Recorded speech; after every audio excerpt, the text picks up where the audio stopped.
అందరికీ నమస్తే. తెలంగాణ శనార్థులు, వెల్కమ్ టు జరపైలం టీవీ. ముందుగా మనం ఆంధ్రజ్యోతిలో రుణమాఫీ ఫిర్యాదుల బాధ్యత ఏఈఓలకు అట. రుణమాఫీపై ఏదైనా ఫిర్యాదులుంటే ఏఈఓలకు బాధ్యత అప్పగిస్తున్నట్టు మనకు ఒక వార్తా కథనం వచ్చింది. ఆదిలాబాద్ జిల్లాలో వ్యవసాయ అధికారికి రైతుల ఫిర్యాదు అని చెప్పేసి మనం పైన చూడవచ్చు. వ్యవసాయ అధికారికి రైతులు ఫిర్యాదు చేస్తున్నటువంటి ఒక దృశ్యాన్ని మనం ఇక్కడ చూస్తున్నాం. ఏందో చూద్దాం. మరి వ్యవసాయ కమిషనరేట్ ఆదేశాలు ఆన్లైన్ సదుపాయం లేకపోవడంతో రిజిస్టర్లలో ఫిర్యాదు నమోదు. ఆగస్టు 15 తర్వాత సమస్యల పరిష్కారం. ఇంకా మాఫీ కాలే, పైసలు తక్కువ వచ్చినాయి. ఆదిలాబాద్ జిల్లాలో రైతుల ఫిర్యాదు అంటే ఆన్లైన్ సదుపాయం లేకపోవడంతో రిజిస్టర్లలో ఫిర్యాదు చేసుకోవడానికి ఇవాళ అవకాశం ఇస్తున్నట్టు ఇవాళ వ్యవసాయ శాఖ నుంచి మనకు ఒక వార్త వచ్చింది. ఏయూలకు రుణమాఫీ ఫిర్యాదుల బాధ్యత అప్పగిస్తున్నట. ఎందుకంటే ఆన్లైన్లో దానికి సదుపాయం లేకపోవడం ద్వారా డైరెక్ట్ రిజిస్టర్లో ఫిర్యాదు నమోదు చేయడం కోసం ఈ పనిని చేపట్టారు. రుణమాఫీ పథకంలో తొలి జాబితాలో పేరు లేని రైతులు ఇచ్చే ఫిర్యాదులు స్వీకరించే బాధ్యతను వ్యవసాయ విస్తరణ అధికారి ఏఈఓకు అప్పగించారు.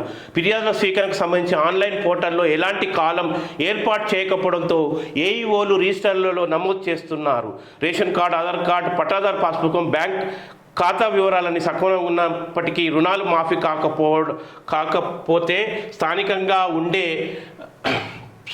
ఉండేటటువంటి ఏఈఓలకు ఇవాళ ఫిర్యాదు చేస్తే వాళ్ళు ఏం చేస్తారంటే ఆ రిజిస్టర్లో నమోదు చేసుకొని ప్రభుత్వం దృష్టికి తీసుకుపోయేటటువంటి ఒక సవలతుని ఇవాళ ప్రభుత్వం వ్యవసాయ శాఖ కల్పిస్తున్నటువంటి పరిస్థితి. ఇదే వార్త. వ్యవసాయ విస్తరణాధికారులకు ఫిర్యాదు చేయాలని వ్యవసాయ కమిషనరేట్ నుండి ఆదేశాలు వెళ్ళాయి. ఈ మేరకు ఏఈఓలు రిజిస్టర్లో ఫిర్యాదు నమోదు చేస్తున్నారు. ఈ నెల 15 రుణమాఫీ మార్గదర్శకాలను విడుదల చేసినప్పుడే వ్యవసాయ శాఖ డైరెక్టర్, నేషనల్ ఇన్ఫర్మేటిక్స్ సెంటర్ కలిసి ప్రత్యేక ఐటీ పోర్టల్ నిర్వహిస్తామని జీవో నెంబర్ 567లో పేర్కొన్నారు. రైతులు తమ సమస్యలను ఐటీ పోర్టల్లో కానీ మండల స్థాయిలో ఏర్పాటు చేసిన సహాయ కేంద్రాల వద్ద తెలపాలని సూచించారు. ప్రతి అభ్యర్థనను అధికారులు 30 రోజులలోపు పరిష్కరించి దరఖాస్తులకు తెలపాలని జీవో పేర్కొన్నారు. ఐటీ పోర్టల్ ప్రతి రైతు కుటుంబానికి సంబంధించిన లోన్ అకౌంటెంట్ డేటా సేకరణ, డేటా వాలిడేషన్ అర్హత మొత్తాన్ని నిర్వహించే సౌకర్యాన్ని పొందుపరిచారు. అందుకే ఇవాళ ఏంటంటే ఏఈఓలకు ఇవాళ రైతులు ఏదైనా మీ మండలంలో మీకు రుణమాఫీ కాకుంటే స్థానిక ఏఈఓలకు మీరు మీ ఫిర్యాదును ఇస్తే మీకు రుణమాఫీ ఎట్లా రాలేదు అనే ఫిర్యాదుని ఇస్తే ఆయన రిజిస్టర్లో నమోదు చేసుకొని ప్రభుత్వం దృష్టికి తీసుకుపోతారు. ఎందుకంటే ఇక్కడ డైరెక్ట్ ఆన్లైన్లో అప్లై చేయడానికి వీళ్ళే అవకాశం లేదు కనుక వాళ్ళు ఈ యొక్క సౌకర్యాన్ని పొందుపరిచారు. దీన్ని రైతులందరూ ఉపయోగించుకోవాలి. మీకు రుణమాఫీ రాకుంటే మీ యొక్క రుణమాఫీ ఎందువల్ల రాలేదని చెప్పేసి స్థానికంగా ఉన్నటువంటి ఏఈఓలకు ఫిర్యాదు చేయాలి. వ్యవసాయ శాఖ అధికారికి ఫిర్యాదు చేస్తే అతను ఆ విషయాన్ని చూసుకునేటటువంటి పరిస్థితి ఉంటుంది. మళ్ళీ మనం మొదటి పేజీకి ఆంధ్రజ్యోతికి వెళుదాం.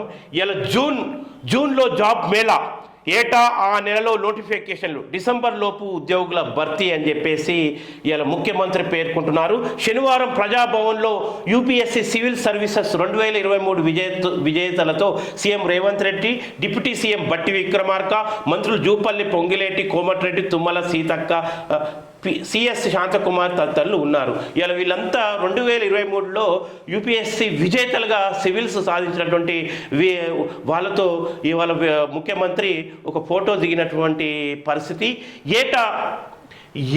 ఏటా ఆ నెలలోనే నోటిఫికేషన్లు, డిసెంబర్ లోపు ఉద్యోగుల భర్తీ, జాబ్ క్యాలెండర్పై అసెంబ్లీ సమావేశంలో తీర్మానం, లోపాలు లేకుండా పరీక్షలు, నియామకాలు చేపడతాం, రాష్ట్రం నుండి ఎక్కువ మంది సివిల్స్కు ఎంపిక కావాలి, అభ్యర్థులకు ప్రభుత్వం అండగా నిలుస్తుంది. ముఖ్యమంత్రి రేవంత్ ఈ విషయాన్ని చెప్పారు. రాజీవ్ గాంధీ సివిల్స్ అభయహస్తం ప్రారంభించిన సీఎం, సివిల్స్ మెయిన్స్ రాసే అభ్యర్థులకు రూ. 1,00,000 సాయం చేయనున్నట్టు రేవంత్ రెడ్డి ప్రకటించారు. నేడు ఢిల్లీకి రేవంత్, వరంగల్ సభకు రాహుల్కు ఆహ్వానం అని చెప్పేసి ఒక వార్తా కథనం వచ్చింది. రాష్ట్రంలో ప్రతి ఏటా జూన్ నెలలో ఉద్యోగులకు నోటిఫికేషన్లు జారీ చేసి డిసెంబర్ లోపు నియామక ప్రక్రియను పూర్తి చేస్తామని ముఖ్యమంత్రి రేవంత్ రెడ్డి ప్రకటించారు. ఈ మేరకు జాబ్ క్యాలెండర్పై రానున్న అసెంబ్లీ సమావేశాల్లో చర్చించి నిర్ణయం తీసుకుంటామని అన్నారు. కష్టపడి తెలంగాణ ప్రభుత్వం నిరుద్యోగుల వెన్ను తట్టి ఇలా ఉన్నదని చెప్పేసి ఒక ముఖ్యమంత్రి పేర్కొంటున్నారు. మీ కష్టానికి గుర్తింపు, హైదరాబాద్ అభివృద్ధిలో భాగస్వాములు అవ్వండి, కమ్మ వారికి అవకాశాలు ఇచ్చి నైపుణ్యాలను ప్రోత్సహిస్తామని చెప్పేసి తన కులాన్ని ప్రేమిద్దాం, ఇతరులను గౌరవిద్దాం, ఢిల్లీలో తెలుగు వారికి కీలక నాయకత్వం లేదు, కమ్మ గ్లోబల్ ఫెడరేషన్ సదస్సులో ముఖ్యమంత్రి రేవంత్ రెడ్డి అని చెప్పేసి మరో పేజీలో ఆ వార్తను మనము చదువుదాము. ఇలా రోజంతా వాన జల్లులతో తడిసి ముద్దైన రాష్ట్రం, స్తంభించిన జనజీవనం, చెరువులు కుంటలు జలకళ, జూరాల 15 గేట్లు ఎత్తివేత, శ్రీశైలానికి 47,000 క్యూసెక్కులు, నారాయణపూర్ తుంగభద్రకు 1,00,000 క్యూసెక్కుల ఇన్ఫ్లో, మేడిగడ్డకు కొనసాగుతున్న వరద. ఇవాళ ఆదిలాబాద్ జిల్లా దహేగాంలో లెవెల్ వంతెనపై నుండి ఉధృతంగా ప్రవహిస్తున్న వాగు, ఇలా పెద్ద వాగు వైఫల్యంపై నివేదిక ఇవ్వండి అని చెప్పేసి మరో కథనం వచ్చింది. సర్కారు జాతీయ డ్యామ్ సేఫ్టీ అథారిటీ ఆదేశం, 4 అధికారులకు మెమోలు ఇచ్చిన ఈసీ, 15 ఏళ్ల క్రితమే ప్రాజెక్ట్ సామర్థ్యంపై అంచనాలు, రాష్ట్ర విభజన తర్వాత నిర్వహణపై తీవ్ర నిర్లక్ష్యం అని చెప్పేసి మరొక వార్త 12వ పేజీల కథనం రాస్తుంది. తెరిపి లేని వానలు శుక్రవారం రాత్రి మొదలై శనివారం అంతా కురుస్తూనే ఉంది. కొన్ని చోట్ల జల్లులు, కొన్ని చోట్ల భారీ వర్షంగా, దీంతో రాష్ట్రం తడిసి ముద్దయింది, జనజీవనం స్తంభించింది. ఎటు చూసినా చెరువులు వాగులు జలకళ సంతరించుకున్నాయి. చాలా చోట్ల భూగర్భ జల మట్టం పెరిగింది. వర్షాలు మెట్టు పంటలు ఊపిరిపోశాయి. వరి నాట్లు ఊపన్నుకోనుండగా పత్తి సాగుతో మేలు చేసిన రైతులు సంతోషం వ్యక్తం చేస్తున్నారు. ఇవాళ ఉమ్మడి ఖమ్మం జిల్లాను వర్షపాతం వీడలేదు. చెల్లమండలంలో అత్యధికంగా 15 సెంటీమీటర్ల వర్షపాతం నమోదైంది. దుమ్ముగూడెం 9, మనుగూరు, జూలూరుపాడు, వెంపేడు, కామేపల్లిలో 7, సింగరేణి, పినపాక 6 సెంటీమీటర్లకు పైగా వర్షం కురిసిందని చెప్పేసి ఒక వార్తా కథనాన్ని మనం ఇక్కడ చూసాము. మరో వార్త V6 వెలుగులో చూద్దాం. ఫోన్ ట్యాపింగ్ కేసు, ప్రభాకర్ రావుపై రెడ్ కార్నర్ నోటీసు, అమెరికా నుండి రప్పించేందుకు సిఐడి యత్నాలు, ఇంటర్పోల్ రిక్వెస్ట్ పంపాలని సిబిఐకి లేఖ. మరో నిందితుడు శ్రావణ్ రావు కూడా విదేశాల్లోనే, ఇద్దరిని 26న హాజరుపరచాలని కోర్టు ఆదేశం. రెడ్ కార్నర్ నోటీసులతో ఇండియాకు డిపోర్ట్ కానున్న నిందితులు. నిన్న ఏదైతే నాంపల్లి కోర్టు మొన్న ఈ ప్రభాకర్ రావు అనే ఫోన్ ట్యాపింగ్ వ్యవహారంలో మాజీ ఎస్ఐపి చీఫ్ ఎవరైతే ఉన్నారో అతన్ని వెంటనే రప్పించాలని చెప్పేసి ఇలా పేర్కొనడంతో ఇలా నాంపల్లి కోర్టు వెంటనే ఇలా ఇక్కడ ఉన్నటువంటి సిఐడి ఇలా ఇంటర్పోర్ట్ను విజ్ఞప్తి చేయాలి, ప్రభాకర్ రావు విషయంలో రెడ్ కార్నర్ నోటీసులు జారీ చేయాలని చెప్పేసి సిబిఐకి ఒక కోరుతుంది ఇలా ఇక్కడ ఉన్నటువంటి సిఐడి. దీంతో సిబిఐ రెడ్ కార్నర్ నోటీసు జారీ చేసి ఇవాళ అమెరికాలో ఇలా ప్రభాకర్ రావును అమెరికా నుంచి తీసుకొచ్చేటటువంటి ప్రయత్నాలు జరుగుతున్నాయి. మరో నిందితుడు కూడా శ్రావణ్ రావు అక్కడే ఉన్నాడు. వీరిద్దరిని తీసుకొచ్చి ఇవాళ 26వ తేదీన కోర్టులో హాజరుపరచాలని ఇవాళ ప్రయత్నాలు జరుగుతున్నాయి. తక్షణం ఇటువంటి వాళ్ళను ఇవాళ వెలమ కుల పిచ్చి కలిగినటువంటి ఇటువంటి ప్రజాద్రోహులను, తెలంగాణ ద్రోహులను ఖచ్చితంగా తీసుకొచ్చి ఏదైతే దేశ ద్రోహానికి వీళ్ళు పాల్పడ్డారో వాళ్ళను ఖచ్చితంగా శిక్షించేటటువంటి ప్రయత్నాలు ఖచ్చితంగా జరగాలి. నాంపల్లి కోర్టు యొక్క ఆదేశాల పట్ల ఇక్కడ ప్రజలు కూడా హర్షం వ్యక్తం చేస్తున్నారు. ఎందుకంటే చాలా మామూలు నేరాలకు వీళ్ళు పాల్పడలేదు. ఫోన్ ట్రాక్బ్యాక్ ద్వారా అత్యంత కీలకమైనటువంటి నేరాలకు పాల్పడి ఇలా పోలీస్ డిపార్ట్మెంట్కే ఒక మచ్చ తెచ్చేటటువంటి విషయాలు కొనసాగాయి. ఈ ఫోన్ ట్యాపింగ్ వ్యవహారంలో అధికార దుర్వినియోగానికి పాల్పడ్డ వెలమ కుల పిచ్చిగాళ్లను ఖచ్చితంగా ఎవరు అనేది తెలిసేటటువంటి అవకాశం ఉంటుంది. ఇది డైరెక్ట్గా కేసీఆర్ ఆయన కుటుంబ పరివారం చేసినటువంటి ఫోన్ ట్యాపింగ్ వ్యవహారంలో మాకు ఆదేశాలు ఇస్తేనే చేశామని ఇప్పుడు కస్టడీలో ఉన్నటువంటి ఇలా జైల్లో ఉన్నటువంటి రిమాండ్లో ఉన్నటువంటి రాధాకిషన్ రావు మాజీ పోలీస్ ఆఫీసర్ అయితే పేర్కొన్నాడో ఖచ్చితంగా ఆ విషయాలు అనేటి ఇలా బయటపడడానికి ప్రభాకర్ రావుని ఇలా ఖచ్చితంగా నాంపల్లి కోర్టులో హాజరుపరిచి కస్టడీలో అతన్ని విచారిస్తేనే ఈ విషయాలు వెలుగులోకి వచ్చేటటువంటి అవకాశాలు ఉన్నాయి. కాబట్టి తెలంగాణ ప్రజాద్రోహానికి పాల్పడ్డటువంటి ఇటువంటి ఫోన్ ట్యాపింగ్ వ్యవహారానికి, దేశ ద్రోహానికి పాల్పడ్డటువంటి ఇటువంటి ఫోన్ ట్యాపింగ్ వ్యవహారం పట్ల ఖచ్చితంగా వీరు ఇండియాకు తిరిగి వస్తేనే ఇవాళ న్యాయం జరుగుతుంది తెలంగాణ ప్రజలకు.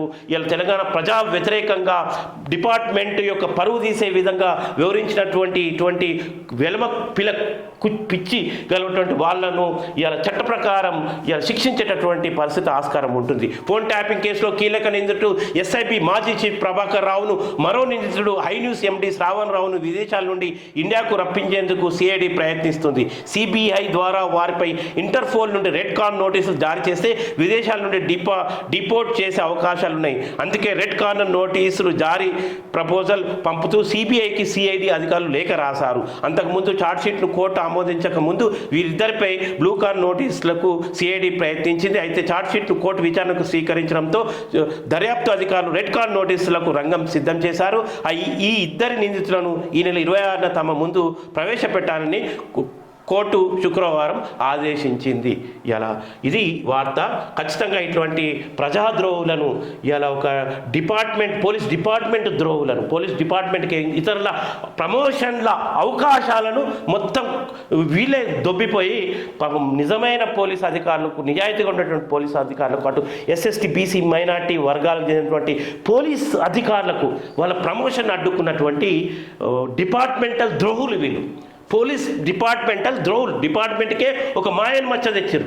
కాబట్టి ఇటువంటి ద్రోహులను, తెలంగాణ ద్రోహులను, వెలమ కుల పిచ్చిగాళ్లను ఖచ్చితంగా శిక్షించాలని చెప్పేసి తెలంగాణ సమాజం అంతా కోరుకుంటుంది, వేచి చూస్తుంది. చూద్దాం మరి వీళ్ళు ఏ మేరకు. ఇంకోటి, ఎంక్వైరీ నుండి కేసీఆర్ తప్పించుకోలేరు. సుప్రీంను ఆశ్రయించక ముందే 78 పేజీల నివేదిక రెడీ చేసిన జస్టిస్ నరసింహారెడ్డి. కేసీఆర్ ఒక్కరే నా లేఖను నేరుగా సమాధానం ఇవ్వలే, కేసీఆర్ ఒక్కరే నా లేఖకు సమాధానం ఇవ్వలే, అభ్యంతరకర పదాలతో తిరిగి 12 పేజీల లేఖ పంపిండు. బిడ్డ జైల్లో పడ్డాక కేసీఆర్కి ఇంకెక్కడి వరువు అని కామెంట్, ఇంకెక్కడి పరువు అని కామెంట్. ఇలా ఏమంటుండంటే, బిడ్డ జైల్లో పడ్డాక కేసీఆర్కు ఇంకెక్కడి పరువు అని కామెంట్ చేస్తుండు. ఎవరు చేస్తున్నారు? జస్టిస్ నరసింహారెడ్డి చేస్తున్నాడు. ఎందుకంటే 78 పేజీల నివేదిక రెడీ చేసినాక కేసీఆర్, నరసింహారెడ్డి కమిషన్ రెడీ చేసినాక కేసీఆర్ ఇలా సుప్రీంకోర్టుకు వెళ్ళాడు. ఇలా కనీసము 12 పేజీల లేఖ పంపిండు. కేసీఆర్ 12 పేజీల లేఖ, కుంటి సాకులతో కూర్చున్నట్టు 12 పేజీల లేఖ పంపిండు.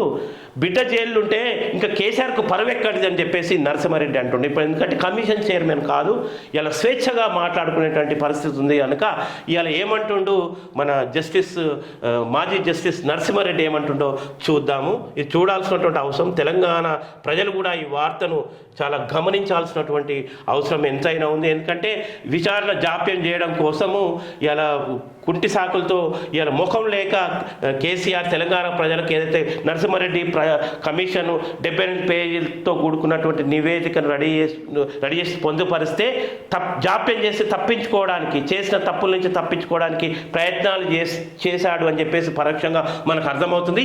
ఎంక్వైరీ నుంచి కేసీఆర్ తప్పించుకోలేరు. సుప్రీంను ఆశించక ముందే 78 పేజీల నివేదిక రెడీ చేసిన జస్టిస్ నరసింహారెడ్డి 10 ఏళ్ల పాలనలో జరిగిన విద్యుత్ అవకతవకలపై ఏర్పాటు చేసిన ఎంక్వైరీ కమిషన్ నుంచి మాజీ సీఎం బీఆర్ఎస్ చీఫ్ కేసీఆర్ తప్పించుకోలేరని జస్టిస్ ఎల్ నరసింహారెడ్డి అన్నారు.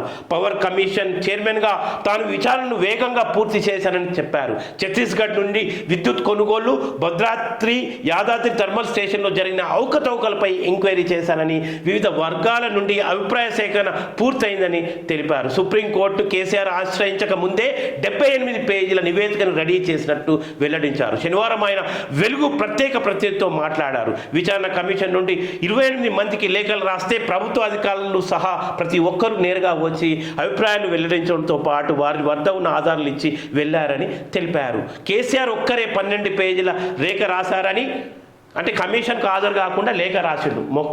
కమిషన్కు ముఖం చూపించి హాజరై నీ యొక్క నిష్పక్షపాతని నిజాయితీ నిరూపించుకోవాలి కదా.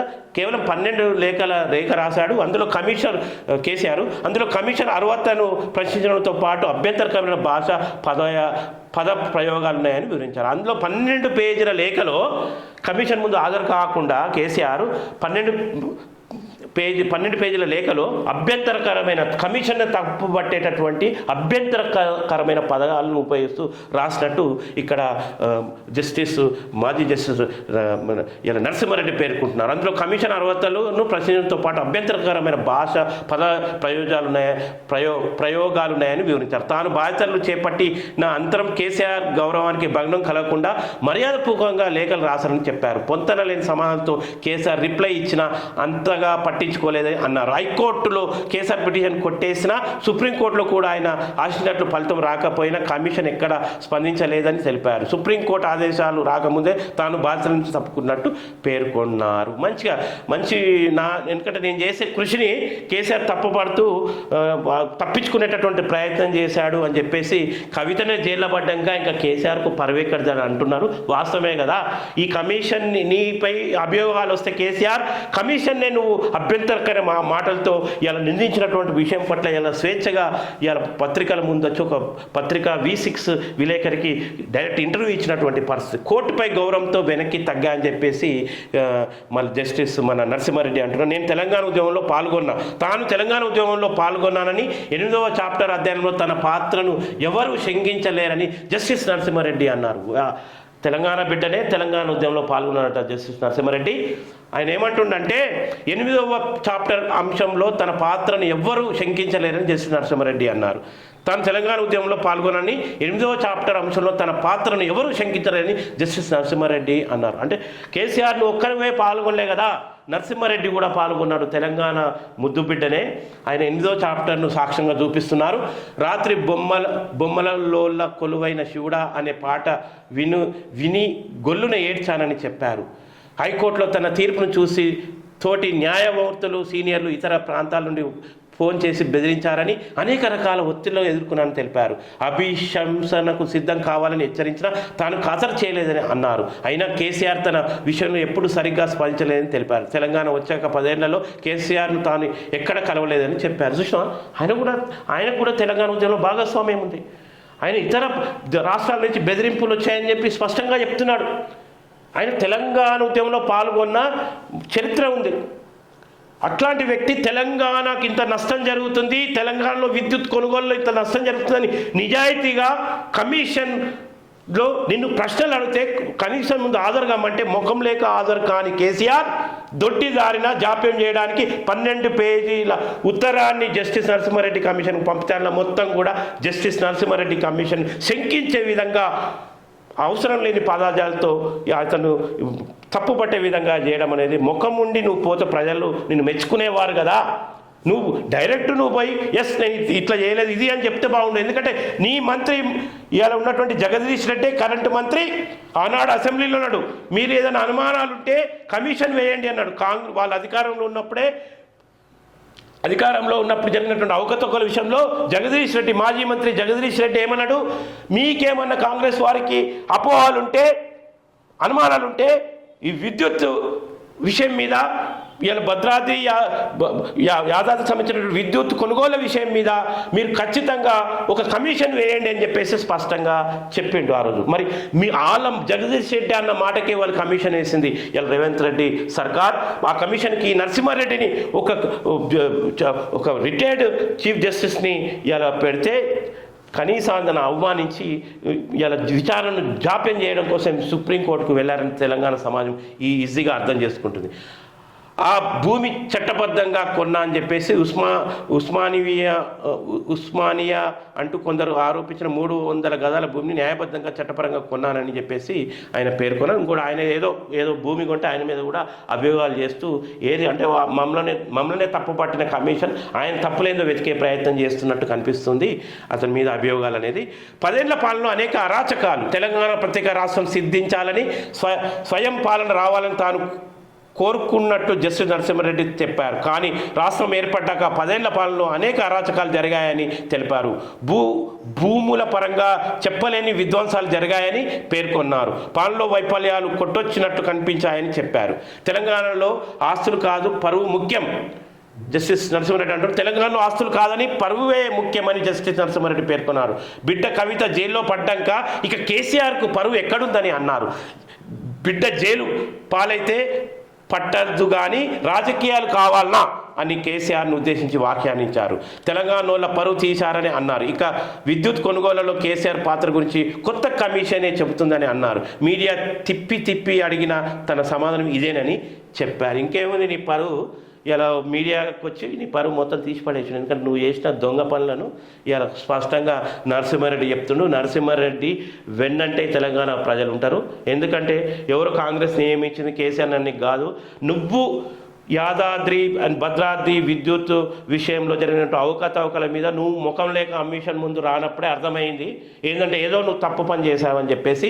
కాబట్టి కమిషన్ విషయంలో మాత్రం తెలంగాణ జాతి భక్త యువత, తెలంగాణ జాతి భక్త ఉద్యమకారులు నిష్పక్షపాతంగా ఈ తెలంగాణకు నష్టం జరిగించే విధంగా జరిగినటువంటి ఈ అవకతవకలపై నిష్పక్షపాత విచారణ కొత్తగా వచ్చేటటువంటి నూతన కమిషన్ ఖచ్చితంగా చేపట్టాలి. నిగ్గు తేల్చాలి ఎవరు ఏందనేది. అప్పుడు తెలంగాణ ప్రజలు ఈ విషయం పట్ల సంతృప్తి చెందేటటువంటి అవకాశాలు ఉంటాయి. ఇంకోటి, అరువులందరికీ రుణమాఫీ చేస్తాం, ఏ ఒక్క రైతుకు అన్యాయం జరగనేమో మంత్రి తుమ్మల చెప్తున్నాడు.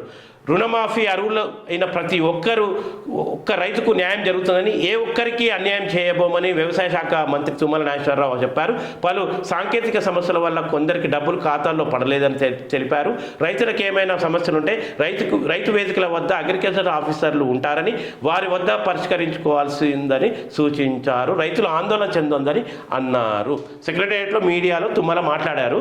ఇలా వాస్తవంగా ఏఈఓలను కేటాయించిన రైతులారా, మీకేమైనా సమస్యలు ఉంటే ఏఈఓలను సంప్రదించండి. ఏ ప్రాతిపదికన మీకు రుణమాఫీ మీకు రాలేదు అనే విషయాన్ని మీరు వాళ్ళ ముందు ఉంచండి. వాళ్ళ తక్షణం ఎందుకు రాలేదనే విషయం చెప్తారు. ఆ తర్వాత ఇలా మీరు ఏదైనా విషయాలు ఉంటే స్థానిక మీడియాకు మీరు తెలియజెప్తే ప్రభుత్వానికి రీచ్ అయ్యేటటువంటి అవకాశాలు కూడా ఉంటాయి. కాబట్టి చూద్దాం మరి ఏ ప్రాతిపదికన రాలేదని చెప్పేసి. ప్రముఖ విప్లవ కవి జయరాజుకు గుండెపోటు. హైదరాబాద్లో నిమ్స్లో చికిత్స. ప్రముఖ కవి, పాటల రచయిత, గాయకుడు జయరాజ్ గుండెపోటుకు గురయ్యారు. శుక్రవారం ఉదయం 11 గంటలకు ఆయన గుండెపోటు రావడంతో కుటుంబ సభ్యులు వెంటనే హైదరాబాద్ పంజపుట్ట నిమ్స్ హాస్పిటల్లో చేర్పించారు. నిమ్స్ డైరెక్టర్ డాక్టర్ బీరప్ప పర్యవేక్షణలో మెట్టు రంగారెడ్డి వార్డులో డాక్టర్లు చికిత్స అందిస్తున్నారు. శనివారం సింగరేణికి చెందిన పలువురు అధికారులు జయరాజును పరామర్శించారు.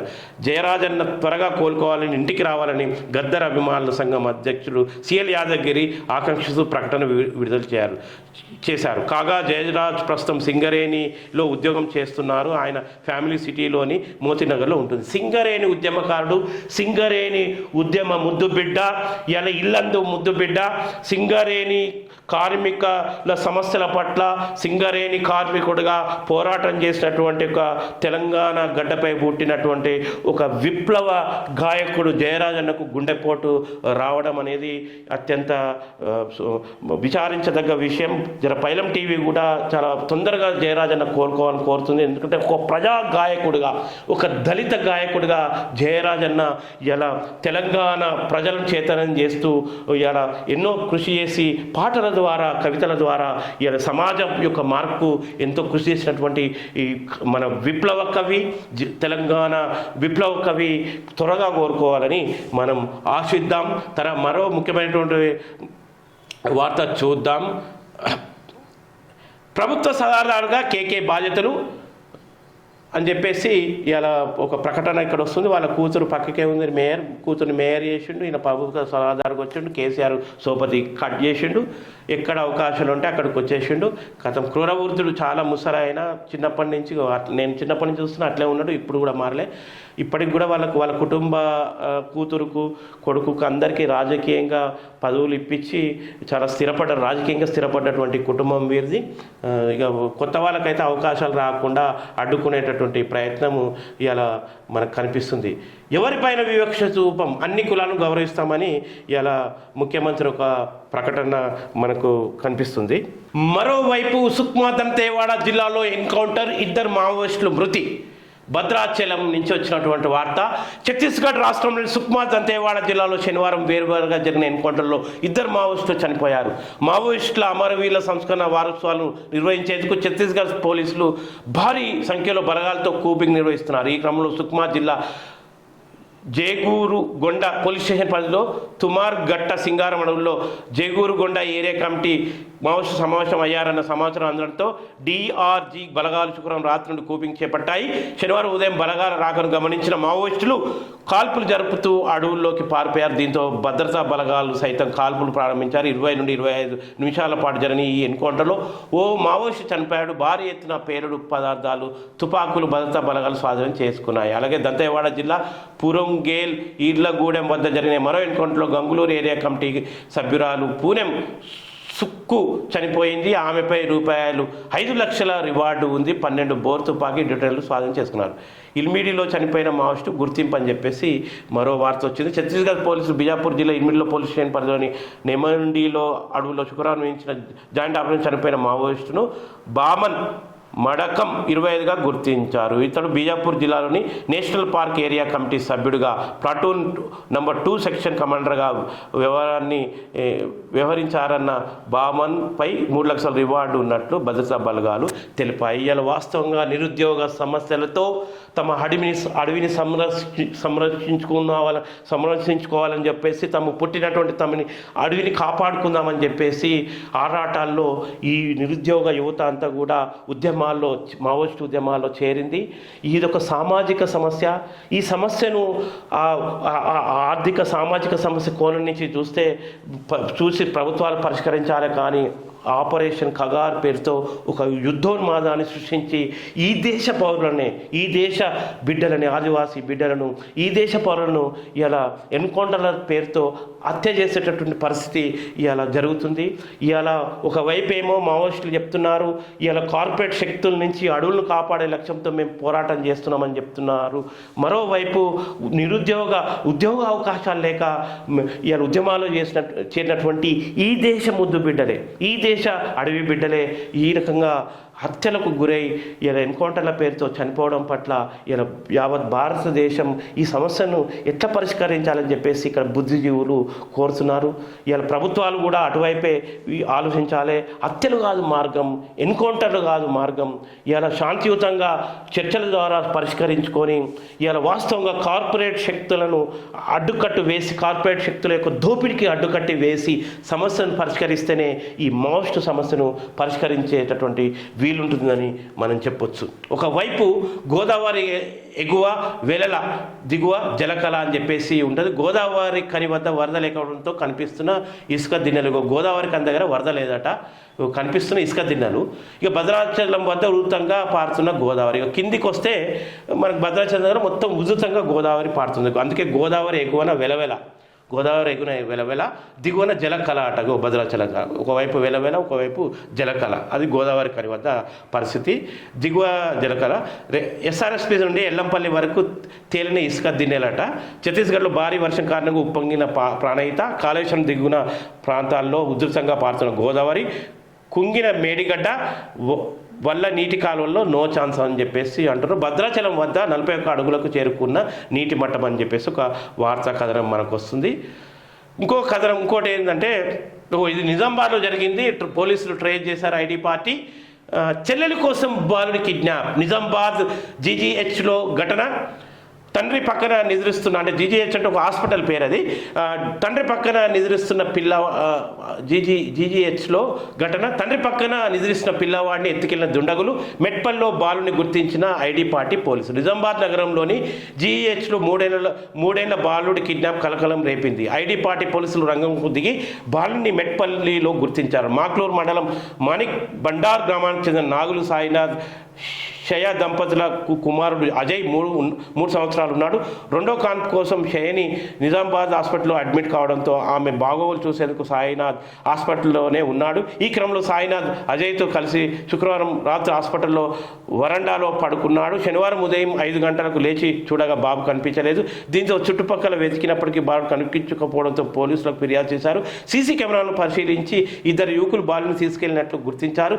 దీంతో సిపి కాళేశ్వర్ స్పెషల్ ఐడి పార్టీలను పోలీసులు రంగం దింపారు. సీసీ కెమెరాలను పరిశీలించిన పోలీసులు యువకులు మెట్పల్లిలో ఉన్నట్టు గుర్తించి శనివారం సాయంత్రం వారిని అదుపులోకి తీసుకున్నారు. బాలుని తండ్రికి అప్పగించారు. అయితే నిందితులు ఒక యువకుడి చెల్లికి సంతానం కలగకపోవడంతో ఆమె కోసం బాలుని కిడ్నాప్ చేసినట్లు తెలిసింది.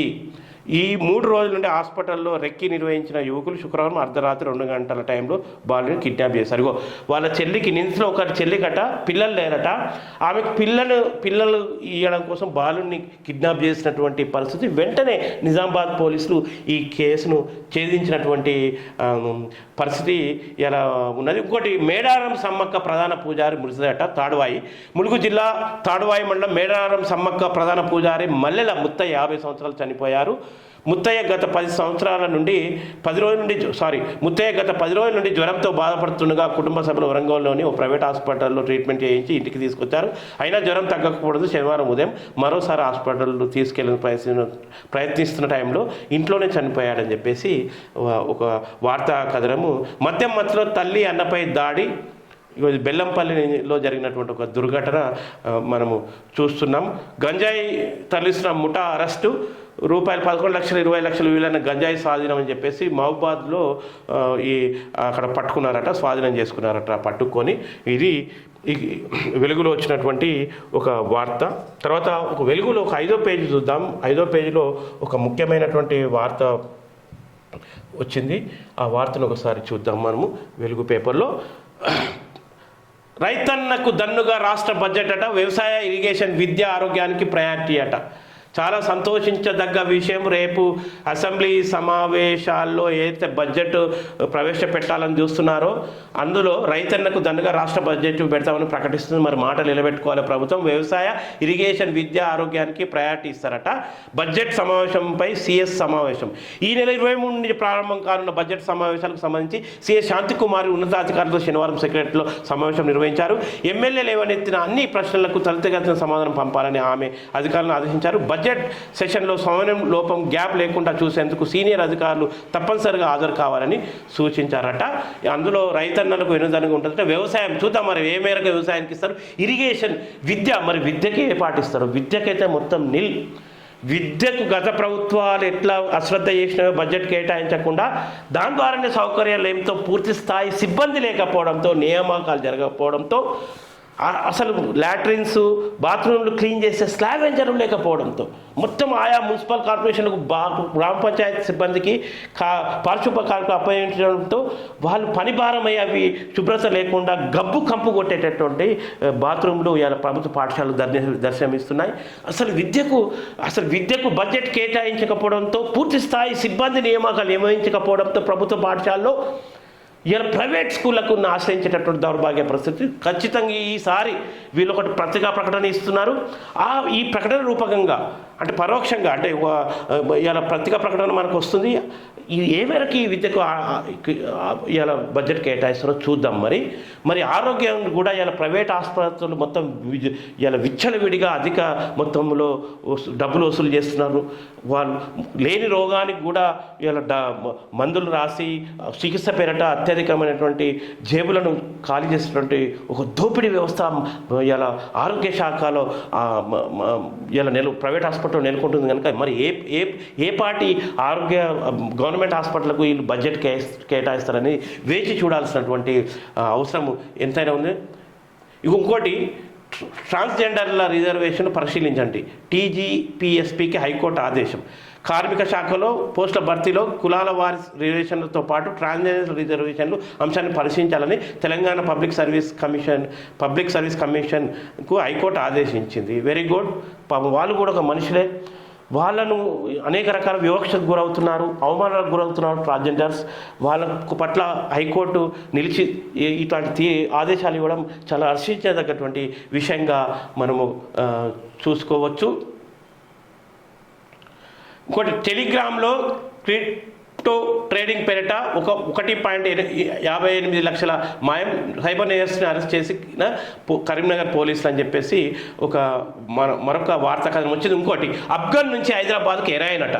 స్వాధీనం చేసుకున్న హెరాయిన్ సరిహద్దుల మీదుగా రాజస్థాన్కు, అక్కడి నుండి ప్రైవేట్ బస్సుల్లో హైదరాబాద్కు స్మగ్లింగ్, 4 నిందితులు అరెస్ట్ అట. ఆఫ్ఘన్ నుండి హెరాయిన్ సప్లై చేస్తున్న ముఠా గుట్టు రట్టయింది. ఆఫ్ఘన్ నుండి రాజస్థాన్కు, అక్కడి నుండి హైదరాబాద్కు స్మగ్లింగ్ చేస్తున్న 4 అంతర్రాష్ట్ర ముఠా సభ్యులను సైబరాబాద్ పోలీసులు అరెస్ట్ చేశారు. నిందితుల వద్ద నుండి 7 కోట్ల విలువైన హెరాయిన్ను స్వాధీనం చేసుకున్నారు.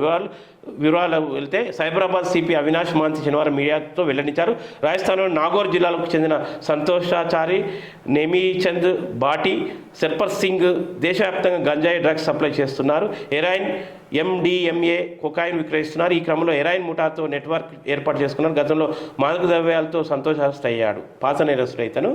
వీళ్ళని వెంటనే అరెస్ట్ చేసి హైదరాబాద్లో ఇలా అదుపులోకి తీసుకున్నారు.